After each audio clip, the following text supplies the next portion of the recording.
अनुचुंबकीय पदार्थ paramagnetic substances वे पदार्थ जो बाह्य चुंबकीय क्षेत्र की ओर आकर्षित होते हैं क्योंकि इनमें अयुग्मित इलेक्ट्रॉन्स पाए जाते हैं। प्रतिचुंबकीय पदार्थ डायमैग्नेटिक सब्सटेंसेस वे पदार्थ जो बाह्य चुंबकीय क्षेत्र से प्रतिकर्षित होते हैं, उससे दूर हटते हैं, प्रतिचुंबकीय पदार्थ कहलाते हैं। इनमें सभी युग्मित इलेक्ट्रॉन्स पाए जाते हैं। गुड मॉर्निंग बच्चों, कैसे हैं आप? आज हम पढ़ेंगे सॉलिड स्टेट की वीडियो संख्या 19। बच्चों, आज इस वीडियो में हम ठोस के चुंबकीय गुण मैग्नेटिक प्रॉपर्टीज ऑफ सॉलिड्स के बारे में पढ़ेंगे। इसलिए वीडियो को बिना स्किप किए हुए पूरा देखें ताकि आपको सभी स्टेप्स, सभी टर्म्स अच्छे से समझ आ सकें। और यदि आप हमारे चैनल पर पहली बार आए हैं और अभी तक चैनल को सब्सक्राइब नहीं किया है तो चैनल को सब्सक्राइब करें और बेल आइकन दबाकर ऑल वाला ऑप्शन चुनें ताकि आपको लेटेस्ट वीडियो के नोटिफिकेशन तुरंत ही मिल जाएं जैसे ही हम एक नया वीडियो अपलोड करते हैं। तो चलिए शुरू करते हैं। बच्चों, ठोसों में चुंबकीय गुण 5 प्रकार के होते हैं। नॉर्मली आपने केवल 2 प्रकार के पढ़े हैं अभी तक, अनुचुंबकीय और प्रतिचुंबकीय। लेकिन ठोसों में बच्चों 5 प्रकार के होते हैं।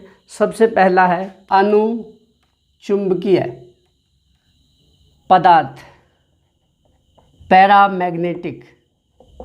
वे पदार्थ जो बाह्य चुंबकीय क्षेत्र में प्रबलता से आकर्षित होते हैं अनुचुंबकीय पदार्थ कहलाते हैं। इनमें एक या अधिक अयुग्मित इलेक्ट्रॉन पाए जाते हैं, इसलिए ये बाह्य चुंबकीय क्षेत्र की ओर प्रबलता से आकर्षित होते हैं, अनुचुंबकीय पदार्थ कहलाते हैं। इसके एग्जाम्पल हैं बच्चों, जैसे कि आपका है O2 ऑक्सीजन। ऑक्सीजन अणु आपने last year molecular orbital theory में O2 के बारे में हमने बताया था। ऑक्सीजन अणु अनुचुंबकीय होता है बच्चों क्योंकि ऑक्सीजन में 2 इलेक्ट्रॉन अयुग्मित होते हैं, इसलिए यह अनुचुंबकीय होता है। इसके अलावा बच्चों Cu+2 Ni+2 Fe+3 cupric chloride होगा बच्चों, ये भी अनुचुंबकीय होगा। इनके जो क्रिस्टल्स होंगे इन आयनों के वो भी अनुचुंबकीय होंगे बच्चों क्योंकि इनमें अयुग्मित इलेक्ट्रॉन पाए जाते हैं। कॉपर में आप जानते हैं बाह्यतम कोष में 3d10 4s1 होता है, लेकिन 2 इलेक्ट्रॉन त्यागता है Cu++, 4s1 का 1 इलेक्ट्रॉन और एक 3d10 से, तो बचेगा इसका विन्यास 1s2 2s2 2p6 3s2 3p6 और 3d9। बच्चों, इस 3d ऑर्बिटल में 3d कक्षक में एक अयुग्मित इलेक्ट्रॉन पाया जाता है, इसलिए अनुचुंबकीय है। अयुग्मित इलेक्ट्रॉन बराबर 1। इसी प्रकार हम देखते हैं यदि Ni+2 को Ni+2 को, तो Ni का बच्चों विन्यास होता है, इलेक्ट्रॉनिक विन्यास 1s2 2s2 2p6 3s2 3p6 3d8 और 4s2। तो बच्चों Ni+2 2 इलेक्ट्रॉनों को त्याग देता है, किसके? 4s2 के, तो बचता है 3d8। तो इसका विन्यास हो जाता है 1s2 2s2 2p6 3s2 3p6 और 3d8। तो इस 3d8 में देखिए कितने इलेक्ट्रॉन होंगे? 2 इलेक्ट्रॉन अयुग्मित होंगे। देख लेते हैं। देखिए 3d8 का जब हम ऑर्बिटल डायग्राम बनाएंगे, ध्यान से देखिए बच्चों, इस तरह से जब इसका ऑर्बिटल डायग्राम हम बनाते हैं 3d कोष का, उसमें कितने 8 इलेक्ट्रॉन? 1 2 3 4 5 6 7 और 1 8। तो बच्चों देखिए ध्यान से, 2 इलेक्ट्रॉन अयुग्मित हैं, तो ये भी हो जाएगा अनुचुंबकीय। इसी पदार्थ के चुंबकीय गुण को चुंबकीय आघूर्ण के पदों में व्यक्त करते हैं। और चुंबकीय आघूर्ण होता है बच्चों कंपटीशंस के लिए, प्री मेडिकल और IIT के लिए ये इंपॉर्टेंट टॉपिक है। म्यू बराबर होता है बच्चों √n × n+1, जहाँ n अयुग्मित इलेक्ट्रॉनों की संख्या है। नंबर ऑफ अनपेयर्ड इलेक्ट्रॉन्स हैं बच्चों n। तो इसकी सहायता से निकाल लेंगे चुंबकीय आघूर्ण। इसके बाद है दूसरा प्रकार बच्चों, वे पदार्थ जो बाह्य चुंबकीय क्षेत्र से प्रतिकर्षित होते हैं, उससे दूर होते हैं, रिपेल होते हैं, प्रतिचुंबकीय पदार्थ कहलाते हैं। इन पदार्थों में युग्मित इलेक्ट्रॉन्स पाए जाते हैं बच्चों, इनमें पेयर्ड इलेक्ट्रॉन्स पाए जाते हैं, इसलिए ये बाह्य चुंबकीय क्षेत्र से रिपेल होते हैं, उससे दूर हटते हैं। इनके एग्जाम्पल हैं बच्चों Na+, सोडियम प्लस आयन होता है बच्चों, इसमें सभी इलेक्ट्रॉन्स पेयर्ड होंगे, या Mg++ है, इसमें सारे इलेक्ट्रॉन पेयर्ड होंगे।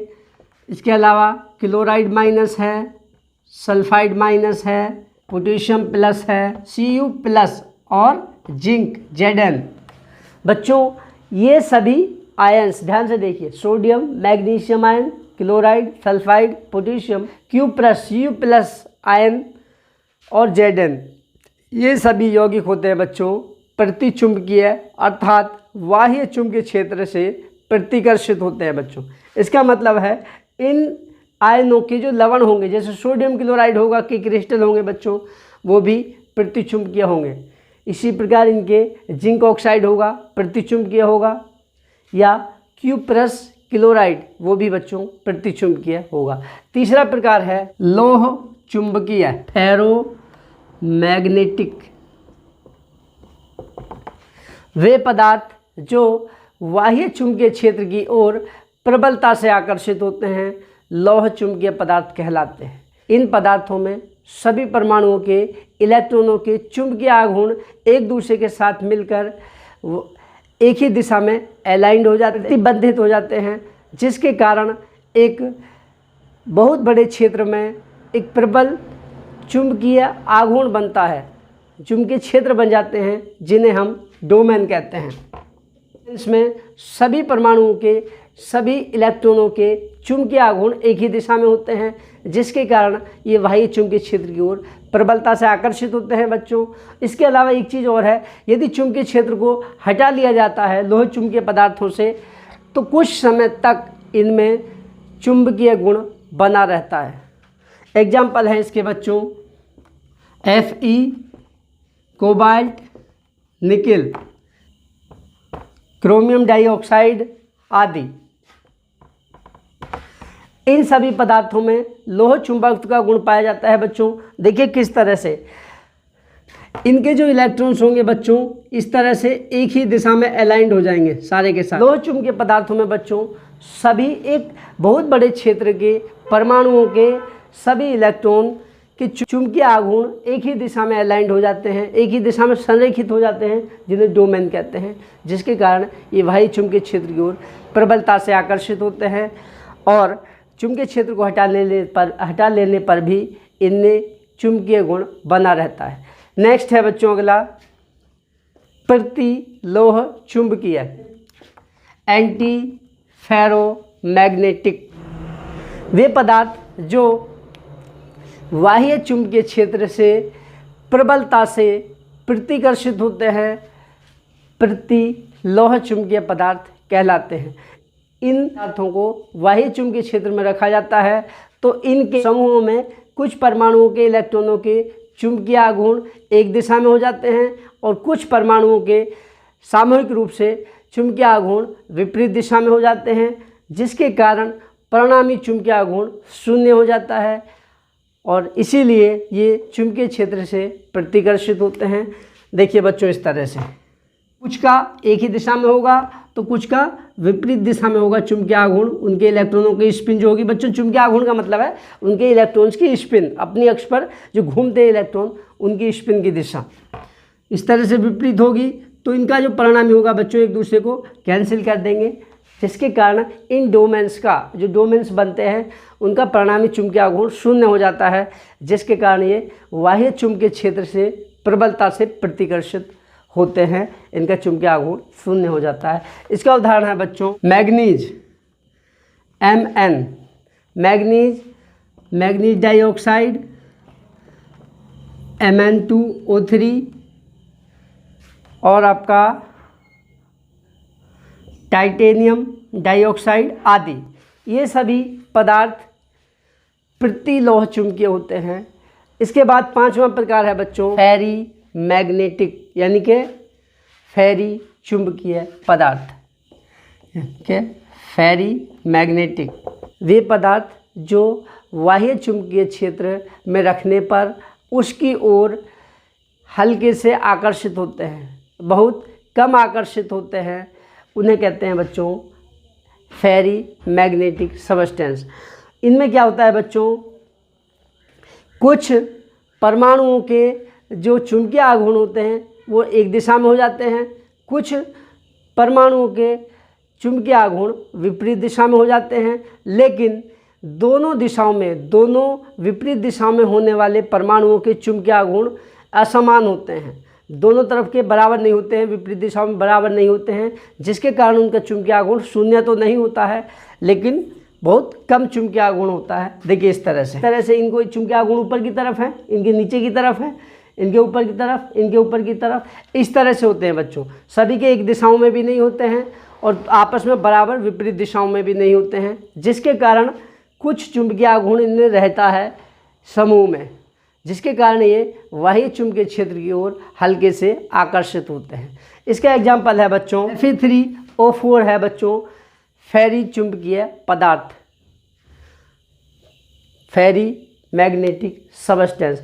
तो बच्चों आपने जाना अनुचुंबकीय पदार्थ जो बाह्य चुंबकीय क्षेत्र की ओर आकर्षित होते हैं, दूसरा प्रतिचुंबकीय डायमैग्नेटिक, वे पदार्थ जो बाह्य चुंबकीय क्षेत्र से प्रतिकर्षित होते हैं, तीसरा फेरोमैग्नेटिक, वे पदार्थ जो बाह्य चुंबकीय क्षेत्र की ओर प्रबलता से आकर्षित होते हैं, और चौथा है एंटी फेरोमैग्नेटिक प्रतिलोह चुंबकीय, वे पदार्थ जो बाह्य चुंबकीय क्षेत्र से प्रबलता से प्रतिकर्षित होते हैं, और पांचवा है बच्चों फेरी मैग्नेटिक सबस्टेंस, ऐसे पदार्थ जो बाह्य चुंबकीय क्षेत्र की ओर बहुत ही दुर्बलता से आकर्षित होते हैं।